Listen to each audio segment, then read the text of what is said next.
8টি মাধ্যমে আমরা তাকওয়া অর্জন করতে পারবো, আল্লাহ ভীরুতা অর্জন করতে পারবো। এর মধ্যে 1 নাম্বার রমজানের রোজা। এই রোজা তাকওয়া ভীরুতা, আল্লাহ ভীরুতা অর্জনের একটা উত্তম মাধ্যম। এই বিষয়ে আল্লাহ পবিত্র কোরআনুল কারীমের 2 নম্বর সূরা বাকারা 183 নম্বর আয়াতে বললেন যে তোমাদের উপরে সিয়ামকে ফরজ করা হয়েছিল, যেইভাবে ফরজ করা হয়েছে পূর্ববর্তী উম্মতদের উপরে লাআল্লাকুম তাত্তাকুন। এটা 1 নাম্বার। 2 নম্বরে আমরা আল্লাহ ভীরুতা অর্জন করতে পারবো সালাত অর্থাৎ নামাজ আদায়ের মাধ্যমে। আমরা যদি নামাজি হয়ে যাই, যদি 5 ওয়াক্ত নামাজ ঠিকভাবে আদায় করি, এর মাধ্যমে আমরা আল্লাহকে ভয় করা শিখতে পারবো। আল্লাহ রাব্বুল আলামিন পবিত্র কোরআনুল কারীমের সূরাতুল আনকাবুত 45 নম্বর আয়াতে বলেন, উতলু মা উহিয়া ইলাইকা মিনাল কিতাবি ওয়া আকিমিস সালাহ ইন্নাস সালাতা তানহা আনিল ফাহশাই ওয়াল মুনকার। আল্লাহ রাব্বুল আলামিন বলেন, নিশ্চয়ই সালাত মানুষকে ফাহিশা কাজ থেকে, খারাপ কাজ থেকে বিরত রাখে। নিশ্চয়ই অবশ্যই যারা নামাজ আদায় করবে তাদেরকে ফাহিশা কাজ থেকে, খারাপ কাজ থেকে তাদের নামাজ বিরত রাখবে। তাকওয়াবান হওয়া, আল্লাহ ভীরুতা, আল্লাহকে ভয় করার শিকার 2 নাম্বার মাধ্যম হলো নামাজ, সালাত। আপনি যখন নামাজি হয়ে যাবেন তখন আল্লাহকে ভয় করা শিখতে পারবেন। 3 নাম্বার মুত্তাকি বান্দা, মুত্তাকিদের হেদায়েত সম্পর্কে আল্লাহ রাব্বুল আলামিন 3 নম্বরে বলছেন পবিত্র কোরআনুল কারীমের সূরা বাকারা 2 নম্বর আয়াত। আল্লাহ বলছেন, যালিকাল কিতাব লা রাইবা ফি হুদাল লিল মুত্তাকিন। আল্লাহ রাব্বুল আলামিন বলছেন, এই সেই কিতাব যার মধ্যে কোনো সন্দেহ নাই, হুদাল লিল মুত্তাকিন, এটা মুত্তাকিদের জন্য পথ প্রদর্শক। তাহলে আল্লাহকে ভয় করার জন্য 3 নাম্বার মাধ্যম হলো কোরআনুল কারীম। এই কোরআনে আল্লাহ মানব জীবনের সকল বিষয়ে কথা বলেছেন। আপনি যেই কোনো প্রয়োজন কোরআন থেকে মিটাতে পারবেন। আর আল্লাহ এই কথাই পবিত্র কোরআনের সূচনাতেই বললেন। পবিত্র কোরআনের 2 নাম্বার সূরা বাকারার 2 নাম্বার আয়াতে বললেন যে যালিকাল কিতাব লা রাইবা ফি হুদাল লিল মুত্তাকিন, এই সেই কিতাব যার মধ্যে কোনো সন্দেহ নাই, হুদাল লিল মুত্তাকিন, এটা মুত্তাকিদের জন্য হেদায়েত, পথ প্রদর্শক। তাহলে এই কোরআনের মাধ্যমে আমরা তাকওয়াবান হতে পারি, আল্লাহকে ভয় করা শিখতে পারি। 4 নাম্বার আল্লাহকে যথাযথ ভয় করা। সূরা আলে ইমরান 102 নম্বর আয়াতে আল্লাহ বলছেন, ইয়া আইয়ুহাল্লাযীনা আমানুত্তাকুল্লাহা হাক্কা তুকাতি ওয়া লা তামুতুন্না ইল্লা ওয়া আনতুম মুসলিমুন।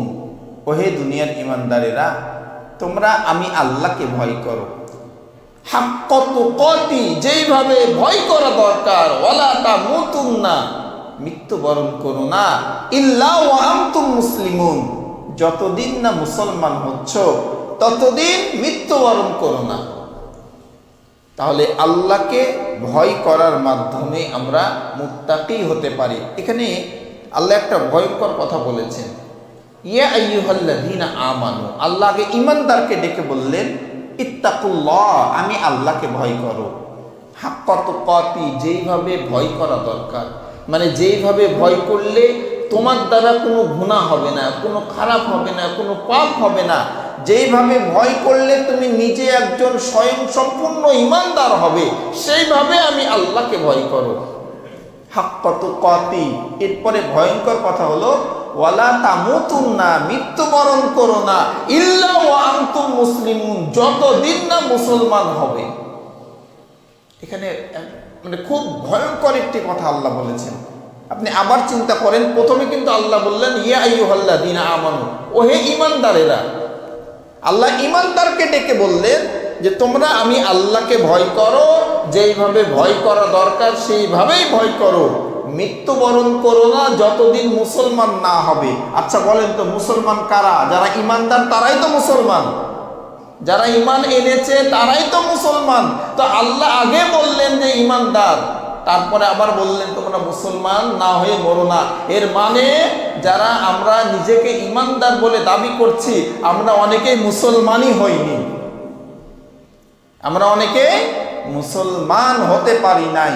নিজেকে ঈমানদার দাবি করছি কিন্তু আসলে ঈমানদার হতে পারি নাই। এই জন্যই তো আল্লাহ বললেন যে ওহে ঈমানদারেরা, তোমরা মুসলমান না হয়ে মৃত্যুবরণ করো না। মুসলিম আত্মসমর্পণকারী। মুসলিম শব্দের অর্থ কি? আত্মসমর্পণকারী। নিজেকে আল্লাহর হুকুমের সামনে সোপর্দ করা, সঁপে দেওয়া যে আমি তোমার গোলাম, আমার ব্যক্তি স্বাধীনতা বলে কিছু নাই, তুমি আমাকে যেই দিকে ঘোরাবে আমি সেই দিকেই ঘুরতে প্রস্তুত। এইভাবে নিজেকে আল্লাহর সামনে সঁপে যদি দিতে পারেন তবে আপনি মুসলমান হতে পারবেন। আল্লাহর হুকুমের সামনে কোনো অজুহাত, কোনো কথা চলবে না। আল্লাহ যখন যেটা বলবে সেটাই মানতে হবে, তবেই আপনি মুসলমান হতে পারবেন। তাহলে আল্লাহকে ভয় করার 4 নাম্বার মাধ্যম হলো যথাযথ আল্লাহকে ভয় করা। 5 নাম্বার বেশি বেশি জিকির করা।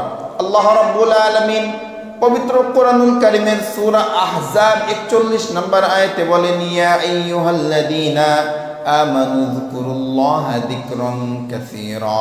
আল্লাহ রাব্বুল আলামিন বলেন, ওহে ঈমানদারেরা, তোমরা আল্লাহকে অধিক পরিমাণে স্মরণ করো, আল্লাহকে অধিক পরিমাণে স্মরণ করো। এর মানে হলো আল্লাহর জিকির সদা সর্বদা করো, উঠতে বসতে সব সময় আল্লাহকে স্মরণ করো। জিকির মানে শুধু সুবহানাল্লাহ আলহামদুলিল্লাহ পড়া না। জিকিরের সবচেয়ে উত্তম ব্যাখ্যা হলো আল্লাহ আছে এটা স্মরণে রাখা। আল্লাহ একজন আছে এটা স্মরণে রাখা।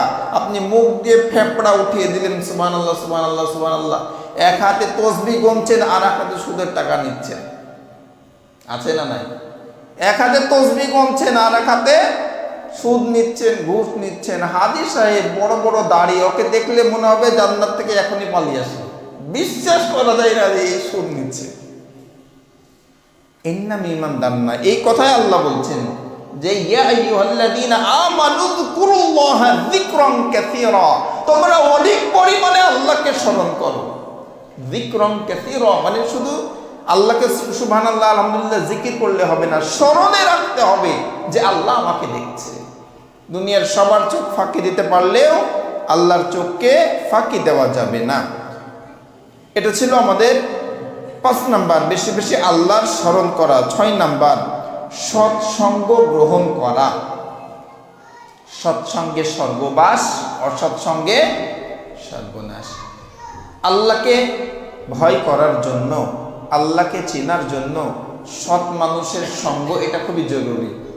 আপনার বন্ধু যদি অসৎ হয় তাহলে আপনাকে অসৎ দিকেই নিয়ে যাবে, আর বন্ধু যদি সৎ হয় সৎ দিকেই নিয়ে যাবে। এই জন্যই তো নবীজি বলেছেন, আল মারউ মা'a মান আহাব্বা, যাকে তুমি মহব্বত করবে বান্দা, যার সঙ্গে তুমি ভালোবাসা করবে তার সঙ্গেই তোমার হাসর হবে।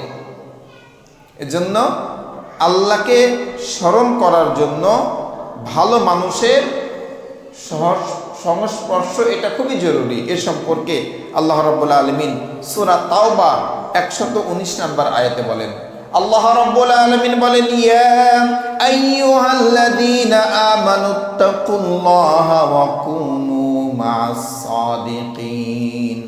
এই আয়াতে আল্লাহ বলছেন, ওহে দুনিয়ার ঈমানদারেরা, তোমরা আল্লাহকে ভয় করো এবং সত্যবাদীদের সঙ্গেই তোমরা থাকো।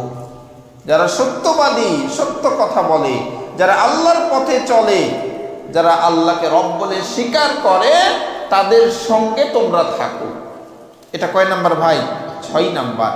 7 নাম্বারে আল্লাহ বলছেন আল্লাহর সাহায্য, তাকওয়ার ফল, আল্লাহর সাহায্য এটা আল্লাহর কাছে চেয়ে নেওয়া। এই সম্পর্কে আল্লাহ সূরা তালাকের মধ্যে বলছেন, সূরা তালাক 2 এবং 3 নম্বর আয়াতে আল্লাহ বলছেন, ওমাই ইয়াত্তাকিল্লাহা ইয়াজআল লাহু মাখরাজা ওয়া ইয়ারযুকহু মিন হাইথু লা ইয়াহতাসিব।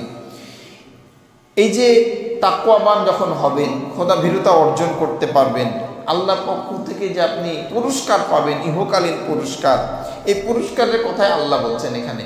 আমাদের সবাইকে এই আয়াতটা একটু স্মরণ রাখা দরকার। সূরা তালাক, এটা 28 নম্বর পারায় অবস্থিত। 1 এবং 2 নম্বর আয়াতে আল্লাহ বলছেন যে ওয়ারযুকহু মিন হাইথু লা ইয়াহতাসিব। আল্লাহ বলছেন যে তোমরা রিজিক নিয়ে চিন্তা করো, তোমরা আল্লাহকে ভয় করো।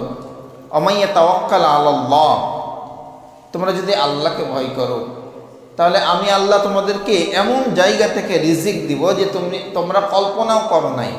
ওয়ারযুকহু মিন হাইথু লা ইয়াহতাসিব ওমাইয়া তাওয়াক্কাল আলাল্লাহ ফাইন্নাহু হাসবুহ। এজন্য আমরা রিজিকের পিছনে দৌড়াই, শুধু রিজিকের পিছনে দৌড়াই, রাজ্জাকের পিছনে দৌড়াই না, আল্লাহর পিছনে দৌড়াই না। আমরা যদি রিজিকের পিছনে না ছুটি, রিজিকের মালিকের পিছনে ছুটি, তাহলে রিজিক আমাদের পিছনে ছুটবে, আমাদের কাছে রিজিক হেঁটে হেঁটে আসবে। এজন্য ভাই আসুন আল্লাহকে ভয় করি। সর্বশেষ 8 নাম্বার, তাওবা করা। নিজের জীবনের অতীতের গুনার জন্য বেশি বেশি তাওবা করা। তাওবার মাধ্যমে আপনি আল্লাহ ভীরুতা অর্জন করতে পারবেন। এই কথা আল্লাহ রাব্বুল আলামিন সূরা নূরে বলছেন, অতুবু ইলাল্লাহি জামিআন আইয়ুহাল মুমিনুনা লাআল্লাকুম তুফলিহুন। হে ইমানদাররা, তোমরা সবাই আল্লাহর কাছে তাওবা করো যাতে করে তোমরা সফল কাম হতে পারো। যদি তাওবা করো, ফিরে আসো, তাহলে সফল কাম হতে পারবে, সফল ব্যক্তি হতে পারবে।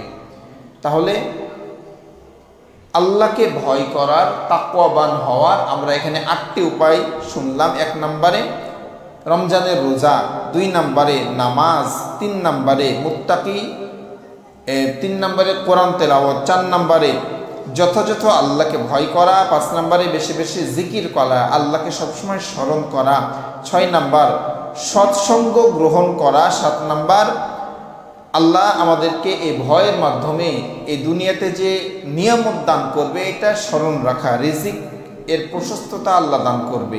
আর সর্বশেষ 7 নম্বর তাওবা করা, 8 নম্বর তাওবা করা। এই 8টি উপায়ে আমরা মুত্তাকি হতে পারি, আল্লাহ ভীরুতা অর্জন করতে পারি। সম্মানিত হাজিরিন, রমজান মাস শুরু হয়ে গেল, দেখতে দেখতে শেষ হয়ে যাবে, পরে যেন আফসোস করা না লাগে। এজন্য প্রথম থেকেই রমজান মাসকে সঠিকভাবে ব্যবহার করা, জিকির আজকারের মাধ্যমে, কোরআন তেলাওয়াতের মাধ্যমে, বেশি বেশি নফল নামাজের মাধ্যমে যেন আমরা আমাদের সময়টাকে অতিবাহিত করতে পারি। আল্লাহ আমাদের সবাইকে সেই তৌফিক দান করুন। সকলে বলছি আমিন। ওয়া আখিরু দাওয়ানা আলহামদুলিল্লাহ।